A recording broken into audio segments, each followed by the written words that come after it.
Okay, cool. Hall of Fame, I'm back again. It's your boy, the best JR, aka Don't Let Me ISO. Today I got a very special guest, one of the more talked about users in Hall of Fame. He goes by Young Draco 300, EMAC 100K. What's up, my G? How you doing? What's up? What's up? What's up, my boy? You know, the myth, the man, the legend, Draco. How'd you get that name? Shit, I was a big Soldier Boy fan, so when I made me an account, I was like, man, I'm Young Draco like Soldier. Okay. So, I mean, you was cranking that Soldier Boy heavy, huh? Yeah. Okay. Well, it's been a long time coming. I'm glad we finally got a chance to sit down, chop it up. I met Draco last 2K around what was it, March, April, one of Nah, it those was two months. 2Ks ago. It wasn't last 2K. It was 2K before last. Okay, yeah. Somebody had invited me to his server and I joined his league. And yeah, we just became tight after that. My brother right there. Facts. He's in Hall of Fame. He's making a lot of noise. You're making a lot of noise, man, with the trading. Let's jump straight into. Actually, before we get to the trading, walk us through how you got started with 2K. What brought you to the franchise? Well, the first 2K I really started playing was like 2K7, 2K8. One of those. I believe it had like Shaq on it. That's the first 2K I got. Um, Hmm. After that, pretty much I started doing leagues around 2K15. That's the one with D Okay. Rose on it. And then I Uh-huh. started um being a commish in 2K17. And yeah, man, Okay. it's been great. Like you said, I met you. You was a great addition, showed me a lot of things. Your competitive nature brought a lot to the league. And yeah, we became brothers after that.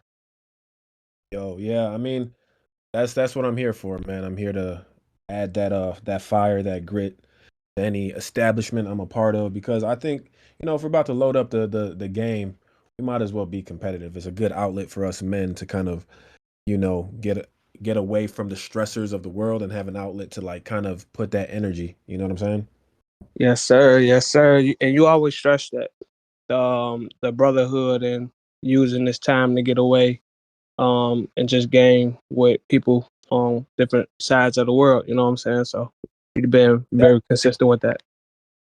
facts. I appreciate that, brother. I appreciate No that. worries. So this is your second year in Hall of Fame or your second 2K in Hall of Fame. Why don't you walk the audience through like how you feel about the league? Like how would you describe the league? I would say competitive and well ran. There you go. Competitive and well ran. I think Okay. it's a lot of good competition in here. Guys that just don't pick up the sticks to bullshit. Yeah. And I think that the way you run your league, the order, the way you keep people respectful, um, the shop idea that you came out with, just a lot of things. You keep guys interested in it, and this podcast is dope. I appreciate it, man. I think, I wanted, like I said, I wanted a space where, because I'm a creative, you know that, you know what I'm saying? Hmm. So I wanted an outlet to be creative, and I also wanted to create an enjoyable experience for, you know, the competitive 2K player, right? Because with a my league or my NBA as it's called now, there are a lot of components that go into competing, right? As you saw, we had a pro-am professional, a 2K leaguer leave the league because he knew he couldn't compete. Now, granted, he's going on the contract soon, so he won't have time to invest in building his team. But that just goes to show how competitive Hall of Fame is. You can't just come in like make any decision that you want to and think you're going to be nice. You actually have to put thought behind every single decision that you make. You feel me? Facts. That's big facts. Yeah. Speaking of putting thought behind decisions, You are one of the league's most avid traders. I Yes, would consider sir. you I would consider you one of the GMs that don't give a fuck about your players. I'm kidding. But you definitely know how to move players around. Walk us through, your mindset when you're making a trade and like when you're targeting players that you want. Really, I just try to aim for like how I like to build my team. I like to have a playmaker. In Mhm, 2K, you really got to have a stretch big to really spread the floor. This season I didn't get to draft. I like the Tatum, but I play more as a team with Magic Johnson, and he got the ball in his hands.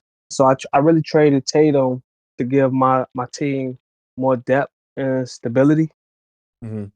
to make us dangerous in more ways. The problem with having Tatum is that I didn't have a center, so it was like people. I would stay in games, but people will punish me in the post, or people will collapse the paint when Magic coming or something like that.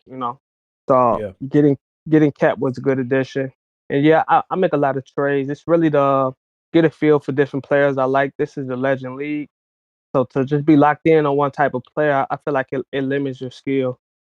So yeah, Yeah, yeah, I would agree to that to some degree. But on the other hand, I gotta be real because I'm real with you, Draco, all the time. yes, sir. I don't, I don't sugarcoat shit. Trading None. the best players in the game. Wow, that's tough. That's real tough for me because you know me, I'm not a big trader. If I trade, it's gonna be a parade outside because it rarely happens with Don't Let Me ISO. So I'm a firm believer in building the team that you have, right? But I don't mind trades. But trading Jason Tatum, especially with the way 2K made him this year, wow. A lot of people were shocked and surprised by that. You even got offers. Somebody offered you Jordan. You passed that offer up. Man, I hope you know what you're doing Yeah. because go ahead. No, no. Continue. My bad, brother. No. I just said I was just shocked to see that you wanted to trade Tatum. I was like, wow. When I saw how many trades hit the trade committee, I'm like, this guy's persistent. Like, because I'm gonna be real with the audience. The trade committee was not allowing the Jason Tatum trade to go through unless it was a certain offer. And after what was it, like 5, 6 different offers or Yes, sir. trades finally went through. So that just goes to show the power that Jason Tatum has in this 2K. So again, do you think you're gonna regret this or you happy with the trade? To be honest, I feel like I had better offers, but I do understand.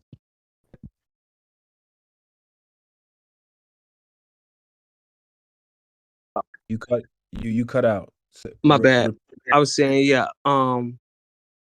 I do understand basically the trade basis that the trade committee came up with as far as getting valuing the potential of players and what they're gonna turn out.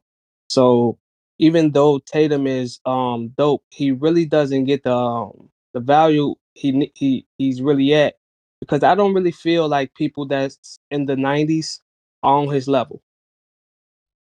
Maybe like Jokic, Ja Morant, but those players they weren't on the block. So I tried to go through just getting two legends to build a future, because I really ain't winning that much this year, but I really do want to win or make the Yeah. playoffs. So I went with the best offer that was there. I feel like I got a good ass team to put around Magic, man. I got KCP, who 3 and D.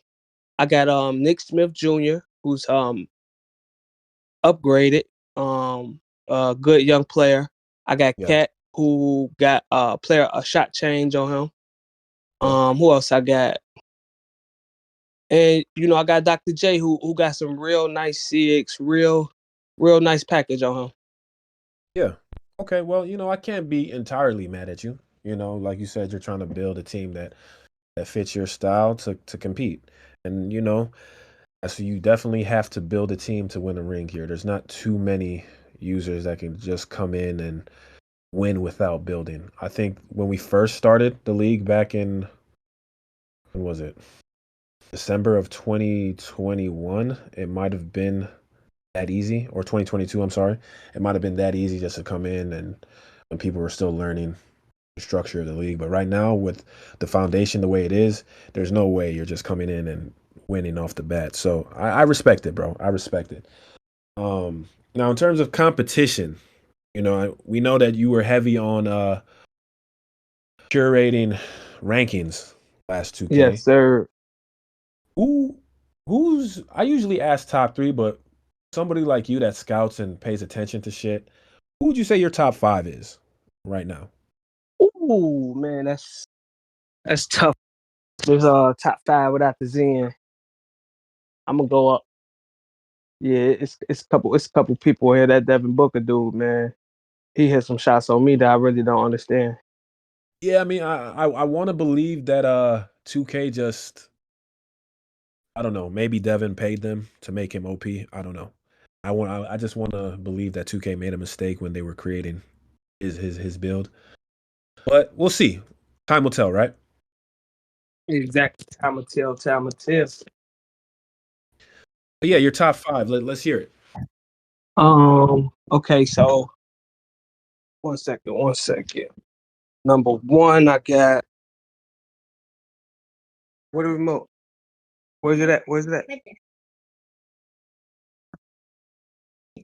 My bad. You good, bro. You good. You good, baby? So number one, I have Slum Mamba.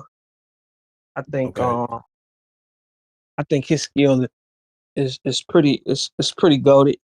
I think he's Yeah. a player that plays within himself. Mhm. It's crazy. I'm on my competitive side. Really got mad that somebody sent him Shea to compare with Embiid, but we gotta compete. You hear me? Yeah. Number two, I will go with hmm. Yeah, that's tough. I'll probably go with the Cavaliers. Okay. Number He's three, tough. I'm gonna go with you. Okay. Okay. Number four, I'm gonna go with Zay. Hey. And number All right. five, I'm gonna go with Run It Once. I really Yeah. like Run It Once game, man. Me too. He's definitely competitive dude. Yeah. So yeah, that'd be my top five. For sure. For sure. That's a solid five, man. I just want to shout out the Cavs right now because he's balling. He is Yeah, straight out. Cavs definitely stepped it up. He is going crazy. He built a solid team and he knows how to use them. And uh yeah, I'm just excited to see what he does in the playoffs. You know what I'm saying? No, yeah, I definitely want to see what he do in the playoffs. I think For sure. I think it's gonna be tough. I think the playoffs gonna be tough, man. I really think Mamba figuring out how to get shy to pair with Embiid gives him a great advantage. I think you're a year out once T Mac develops. I think Mhm. he's gonna be fucking unstoppable, especially the way you play with your patience. Um, yeah, I think after this year is gonna be pretty interesting when teams develop. For sure. That's an interesting point because I definitely draft teams. It's just funny to see how everybody drafts, right? Some people are win now type of drafters, and other people are, I'm a win in a season or two, right? And there's a Yeah, group that doesn't know what they're doing at all. But it's just interesting to see. Like you said, my team is definitely young and a year out. But once we develop, it's gonna be really tough to beat us. It's gonna be really tough. You know what I'm saying? And I'm definitely interested to see how your team develops because Dr. J, once he gets a three ball, it might look ugly. It might look ugly for anybody that's guarding him. You know what I'm saying? Because he dunks everything. He has a high standing dunk. So as soon as he hits, the paint, it's it's up. it's it's up. You feel me? No pun intended. So um yeah, it's definitely gonna be interesting to see how the league develops. Um What else, man? What else can we talk about? I think we touched on everything for the most part. You know what I'm saying? Is there anything that you want the league to know? This is your platform to get, your message out there. Is there anything you want them to be made aware of? That I'm coming. You coming. Um, yeah, I'm coming, man. I feel like really being so used to running leagues and all that type of stuff. I feel like I came in here um really trying to really just get along, help you out with activity, keep the chat moving, keep it respectful, just really put my foot in those ways. But I feel like after talking to a few people, it's time to bring out the more Draco D Mac. You know what I'm saying? The more competitive person that I be in my league. Uh-huh. I don't know how I'm really gonna do that, but I'm gonna do it. Okay. Okay. Okay. I respect that. I gotta keep it real. You definitely have some work to do in regards to like building a name in this league. I know you've been in other leagues where you've been super successful in, but this league is a different breed. So I'm Yeah, excited. I feel like my Go ahead. confidence be I shouldn't go into matches sometimes in this league thinking I'ma lose, and I shouldn't go into matches like that. No, you shouldn't. It doesn't help you one bit. Yeah, it Uh, really does it. so I mean, like I said, I'm excited to see your growth. I think that if you put all of the extra stuff aside and you get your mind right, I think you can make some noise in the playoffs. I mean, the skill is there. It's just really, like you said, the confidence. You know what I'm saying? Yes, sir.